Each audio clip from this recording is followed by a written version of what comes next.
सब का जय शिवाय नमः। जय शिवाय नमः। कहा की कांडला का जय शिवाय नमः कवाय कांडला के नी कवाय कहा के अपने अपने बंगे सागरा में भरा गईला था हिंजान भेवा हिरिया ते एक बार दूर से गुरुदेवन नाम से जयकारा बोल दो। गुरु वैरवन सिंह बाबा की जय। गुरुदेव सिंह बाबा की जय। जय। आनंद की जय।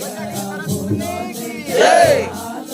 आज हम यहाँ राखी वैर बाबांचा पांढरा तिड्या कोजागिरी शरदपूर्णी अखंड पिन 6 तारीख आई रही पाटीगाव में राखी तेरन करता कहा कि पांढरा तुन्ने आमका जे अवसर जल्लो होतो तेरे में राखी दूर दूर कथा सब महाराज आया इना क्षेत्र कहा कि जतरे भी जी सेवा करिया कान लगा जे कहीं सत्संग में राखी हमी जावाय से कान लग नहीं भी जावाय ते भी जे पांढरा तोड़े पुकार दादा तेंद्रे हाथन बिता राखी सत्संग में पूजा से कवाई जाए आज हमें जी समय दान करिया जी भी जी समय सब दे कामन से मैंने कहा कि अपनो अपने हाथन जे पांढरा कार्यक्रम में राखे कोई लाखों मानुस आवशे दूर दूर कथा सबन हाथ में राखी जाते अपने पांढरा तोड़ला कहा कि सबन किस्मत से कहा जाए तुमरो सबन की आज ये पांढरा पीढ़िया